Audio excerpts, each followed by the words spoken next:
महत्वपूर्ण बातें, 7 महत्वपूर्ण बातें मैं आपके साथ शेयर करूंगी। आप लोग ध्यान से वीडियो को सुन लीजिएगा कि आपके द्वारा किसी भी प्रकार की गलती ना हो। छठ पूजा से पहले इन सभी बातों का ध्यान रखिएगा और सभी तैयारी करके रख लीजिएगा, ठीक है। तो सब कुछ जानेंगे, साथ में आप लोग के कुछ महत्वपूर्ण सवाल हैं कि दीदी पहली बार व्रत उठा सकते हैं, और भी कई ऐसे सवाल है वो भी बताऊंगे।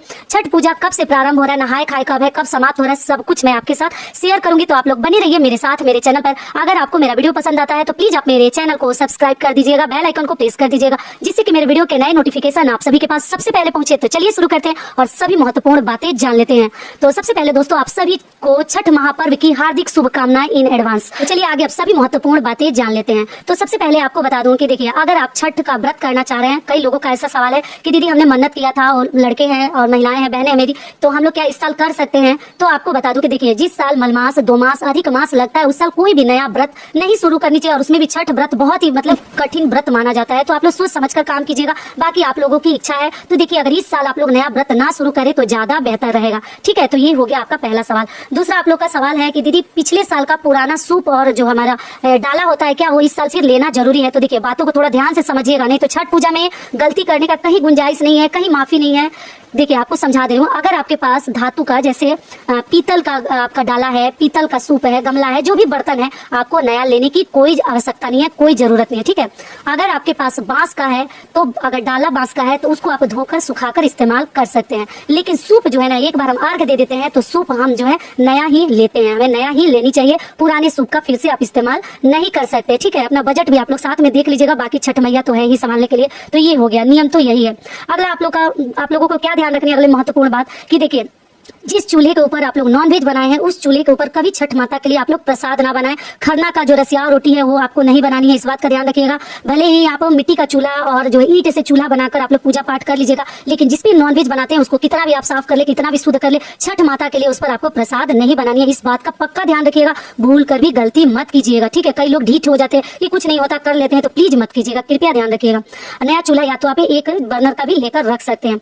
और जिस चूल्हे पे आप जो है भोजन बनाते हैं, नॉनवेज नहीं बनाते, लहसुन प्याज बनाते हैं, उस चूल्हे को धोकर मांजकर अच्छे से सर्फ साबुन से उस पर आप लोग जो है माता के लिए प्रसाद बना सकते हैं, कोई दिक्कत नहीं है। केवल नॉनवेज बचानी है, ये हो गया। अगला आप लोग का सवाल है कि दीदी बच्चा हुआ है या किसी के घर में मृत्यु हुई है, सूतक पातक है, तो क्या छठ पूजा का व्रत कर सकते हैं? तो देखिए, पहली बात है कि एक तो आप अपने घर में क्या नियम है पूछ लीजिए। अगर बरखी हो जाता है तब हम जो है छठ पूजा कर सकते हैं, और जो है हम अर्घ भी दे सकते हैं। लेकिन अगर आपके यहाँ बरखी नहीं हुआ है या जस्ट अभी बच्चे का जन्म हुआ है, तो आप लोग क्या कीजिएगा कि किसी के, देखिए घर का नियम को मैं नहीं तोड़ सकती, नहीं बता सकती, लेकिन नियम है कि अगर इस प्रकार के सूतक पातक अगर आपके घर में हुआ है तो आप केवल व्रत रख सकते हैं, आपको अर्घ नहीं देनी है। केवल उस दिन व्रत रख के पूजा पाठ कर सकते हैं, बाकी नया साड़ी वगैरह पहनने का कोरा का कोई नियम नहीं है। बाकी एक बार जरूर आप लोग अपने घर वालों से भी पूछ लीजिएगा। अगला महत्वपूर्ण ध्यान आपको क्या रखनी है कि देखिए, नई साड़ी आप लोग पूछे दीदी धुलिए और मतलब एक बार पहनी हूँ करवा चौथ में, तीज में, तो वो साड़ी पहन सकते हैं? जी बिल्कुल नहीं। जो भी छठ पूजा करते हैं उनको मालूम होगा, छठ पूजा में किसी भी तरह का कॉम्प्रोमाइज नहीं चलता, क्योंकि ये पूजा बहुत अधिक कठिन 36 घंटे का निर्जला उपवास रहता है। और इसमें ना कोशिश कीजिए कि जो व्रती है ना, उनके मुख से कभी भी आपके लिए बददुआ ना निकले, किसी भी प्रकार का, वो घाट पर हो या वो आपके घर में हो या किसी भी प्रकार का। अपने तरफ से एकदम बच कर रहिएगा, सतर्क रहिएगा कि कभी व्रती को परेशान न करें, क्योंकि एक बार वो कुछ आपको अगर श्राप दे देते हैं या गुस्सा कर देते हैं, तुरंत उसका फल आपको देखने को मिल जाएगा। तो लोग 36 घंटे का निर्जला उपवास रखते हैं, तो वो जो भी कहते हैं ना वो पूर्ण भी होता है, और जो बददुआ कर देते हैं ना वो हमारे ऊपर लग भी जाता है। तो बच बचाकर आप लोग रहिएगा। मैं आपको डरा नहीं रही हूँ, फिर भी सतर्क कर रही हूँ। क्लियर हो गया?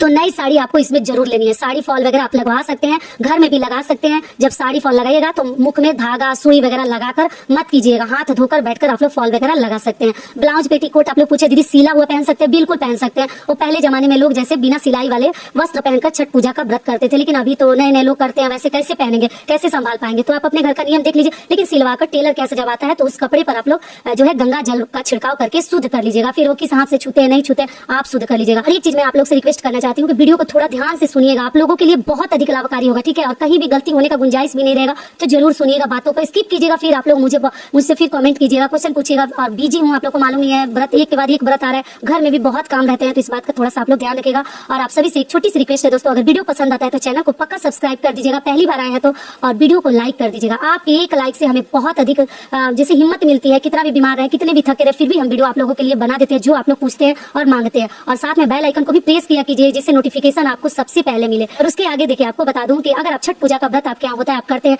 तो आप लोग अब लहसुन प्याज का सेवन बंद कर दीजिएगा। आज से भी कर दीजिएगा। नियम तो है कि दिवाली के दिन आप जो भी पकवान खा लिए पी लिए, उसके अगले दिन से हमें लहसुन प्याज का सेवन बंद कर देनी चाहिए, जो लोग खा रहे हैं। और बहुत सारे लोग हैं कि पूरे कार्तिक नहीं खाते हैं, जो स्नान कर रहे हैं कार्तिक का, तो अभी आप लोग बंद कर दीजिएगा, बिल्कुल मत खाइएगा। ये हो गया।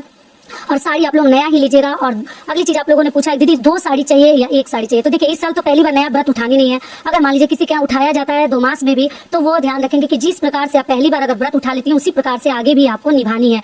तो आप चाहे तो 1 साड़ी से भी छठ पूजा का व्रत कर सकती हैं, आप चाहे तो 2 साड़ी से छठ पूजा का भी व्रत कर सकती हैं। जैसे एक शाम के अर्घ के लिए और एक सुबह के अर्घ के लिए आप लोग साड़ी तैयार कर सकती हैं। टोटल आप लोग की इच्छा है, आप लोग देख लीजिएगा। ये भी क्लियर हो गया। अब चलिए जान लेते हैं छठ महापर्व कब से शुरू हो रहा है 2023 में। इससे पहले आपको बता दूं कि छठ महापर्व 4 दिवसीय ये व्रत होता है, जो नहाय खाए से शुरू होकर और जो है सुबह के अर्घ के साथ समाप्त होता है। तो नहाय खाए जो है इस साल 2023 में 17 नवंबर को है, दिन है शुक्रवार। और खरना जो है जिस दिन हम रसियाव रोटी खाते हैं, वो 18 नवंबर को है, दिन है शनिवार। और शाम का जब अर्घ हम देते हैं, जिसको हम बड़ा छठ बोलते हैं, बड़की छठ भी बोला जाता है, वो है 19 नवंबर को, दिन है रविवार। और जिसमें कि हम डूबते हुए सूर्य को अर्घ देते हैं शाम के समय। और अगले दिन जो है हम उगते हुए सूर्य देव को पूजा करते हैं, अर्घ देते हैं। तो वो कब है? 20 नवंबर को, दिन क्या है? सोमवार। तो सोमवार के दिन हमारा छठ व्रत जो है संपूर्ण होगा। और उस दिन जो है हम पारण करते हैं सूर्य देव को अर्घ देने के बाद। ठीक है, आगे भी मैं ऐसे वीडियो डालते रहूंगी, लोग इस प्रकार से सभी बातों का ध्यान रखिएगा। तो ये वीडियो मेरा यहीं तक का था। आशा करती हूँ, उम्मीद करती हूँ कि इस वीडियो से आप लोगों को बहुत अधिक लाभ मिलेगा। फिर मिलती हूँ एक नए वीडियो में, तब तक के लिए नमस्कार। स्वस्थ रहिए, सुरक्षित रहिए और जहाँ कहीं भी रहिए खूब खुश रहिए। और वीडियो पसंद आता है तो चैनल को पक्का सब्सक्राइब कर दीजिएगा और वीडियो को लाइक कर दीजिएगा। धन्यवाद।